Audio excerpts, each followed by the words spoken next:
kesilganiga bir hafta bo'lgan, kurtaklarini chiqarishni boshlagan, qizarib turganlari kurtaklari bo'ladi. Shunaqangi qilib ochilishni boshlaydi. Ozuqa kesmasimizdan bir hafta oldin NPK berganmiz. NPK azot, fosfor, kaliy 13-40 13'ini bergandik. Endi hozir azot beramiz va mikroelement sirkon beramiz. Bu mikroelement. Bu ko'rinishi. Bu tayyorlab olganimiz. Aralashtiramiz. 1 gram 1 litr suvga ko'p bermaslik kerak. Bu azot quyib olganimiz. Buni ham aralashtiramiz va 1 gramdan ozroq sirkon. Hozir buni ko'p bo'lishini ko'rasizlar, hozir o'zgarishini. Ko'p quymaslik kerak. Ko'p quyadigan bo'lsangiz gulga ziyon qilib qo'yadi. Azotning vazifasi gulni o'stirib beradi. Bo'ldi. Shu holatda tayyorlab olamizda gullarni tagiga qo'yib chiqamiz. Bu nima qilib beradi? Buni qilib beradigan vazifasi o'stirib beradi. Har qanaqa o'simlikka azot beradigan bo'lsangiz, o'stirib g'avalatvoradi. Hozir buni beramiz, bir haftadan keyin natijasini qo'yamiz. Bo'ldi, shu holatda sirkon ildizni rivojlantirib beradi, shoxlatib beradi, ko'p narsaga foydasi bor. Mikroelement o'simliklarni har xil elementlarga bo'lgan ehtiyojini qondirib beradi. Azot bo'ladigan bo'lsa, oralaridagi o'sa olmasdan turgan kurtaklarini hammasini o'stirib chiqarib beradi. Xudo xohlasa biror haftadan keyin buni natijasini qo'yamiz. Qalamcha qilganmiz, suvga solib qo'yganmiz, uni ham nasib qiladigan bo'lsa qo'yamiz. Ishlatish kerak. Azot, fosfor, kaliyni farqiga qaysi payt qaysi qanaqasini berish kerakligini biladigan bo'lsangiz, har qanaqa gulni zo'r qilib o'stirsangiz bo'ladi. Tuvakdagi turgan gulga siz ozuqa bermaydigan bo'lsangiz, u tashqaridan olish imkoniyati yo'q.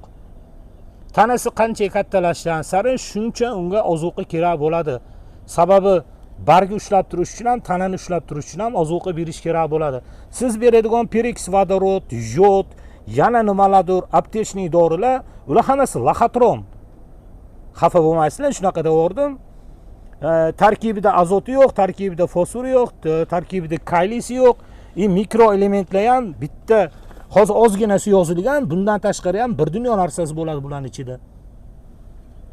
Siz o'simlikka, gulga hop qanaqadir o'sha uyda tayyorlanadigan dori bilan o'stiraman deydigan bo'lsangiz, o'simlik o'zini holatida o'sadi. Nimagadir yordami bo'lishi mumkin, lekin siz zo'r qilib o'stirmoqchimisiz, ozgina zamonga qarab turib o'sish kerak. Bu ximiya deyishadi, mineralniy ozuqa kimyoviy yo'l bilan olingan. Har qanaqa bozordan olib kelib uyga ishlatilayotgan har qanaqa oziq-ovqatimizni hammasida u ishlaydi. Azot, fosfor, kaliy hamma paxtadan tortib to bug'doygacha, kartoshka, piyozdan tortib to qulupnay, tarvuzgacha hammasiga shu dorilarni beriladi. Berilmaydigan bo'lsa, o'simlik o'smaydi. Shunaqa gaplar berish kerak, o'rganish kerak buni. Buni misol uchun bir 50 ming so'mlikdan oladigan bo'lsangiz, sizni 100 ta tuvakda gulingiz bo'ladigan bo'lsa, u sizga 1 yilga yetadi. Tarkibini doim bir xil olinmaydi. Qanaqadir gullarga azotni ozrog'ini olish kerak bo'ladi. Bularda hozir azot 20% da, qaysi paytdir fosfori ko'prog'ini berish kerak bo'ladi. Shuni o'rganib olish kerak. Shunga qarab o'simlikni gulni o'stiradigan bo'lsangiz, har qanaqa gulni o'stirsa bo'ladi. Bu shox, bu ham shoxni o'zi. Xudo xohlasa, bu yerda ham bor. Xudo xohlasa, yangi kurtak chiqaradi, yangi barg chiqaradi. Hammasini shoxlatib o'stiramiz, nasib qilsa qo'yamiz. Bu tayyorlagan suvimiz hozir hammasiga quyib chiqamizda, bir haftadir, 10 kundir natijasini qo'yamiz. Qachon kessa bo'ladi degan savol ham juda ko'p tushadi-da. Hop. Kesayotganda juda ham ko'p narsa gulli tuvagiga, gulli holatiga, turgan joyiga bog'liq bo'ladi.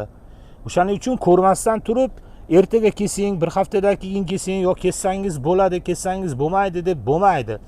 Agar siz kesib hozirgi ozuqalarni bermaydigan bo'lsangiz, hech bo'lmadi deganda siz azot berishingiz shart emas. Bo'lmadi deganda NPK berish kerak. 20-20-20, 25-25. Qizig'i yo'q. NPK berish kerak. Agar siz ularni bermaydigan bo'lsangiz, kesmaganingiz ma'qul. Endi tuprog'ingiz qattiq, o'zimizni to'g'ri yerni tuprog'iga ekib qo'yilgan, tuvagingiz gulingizga qaraganda katta, gulingizni ildiziga qaraganda tuvagingiz o'ta katta. Bu holatda ham kesish tavsiya qilmayman. Sababi chirib qoladi. Sabablari ko'p bo'ladi, shuning uchun ko'pchilikka javob berish qiyin. Ko'rmasdan turib, bilmasdan turib ko'pchilikka kesing, kesmang deyish qiyin. Lekin kesadigan vaqti hozir. Issiq tushib qoldi, kunlar uzayishni boshlayapti. Hozir kessangiz bo'laveradi. Masalan, ikkinchi tomoni qurib qolishi, qurib qolmasligi, u yog'i endi o'zingizga bog'liq bo'ladi ko'p narsa. Agar siz ozuqa bermasdan o'sha Perex, yod, yana nimalarnidir hali kislota uyda aptekada ishlatiladigan dorini berib o'stiraman deydigan bo'lsangiz, yo'q, siz kesmang. Unda gulingizni quritib qo'yasiz. Xudo xohlasa buni natijasini qo'yamiz. Kesganlarimizni hammasini suvga solganmiz. Solganimdan biri hali qaraganim yo'q. Orada bir qaradim, suvi tugab qolmadimikin deb, yo'q, yaxshi ekan.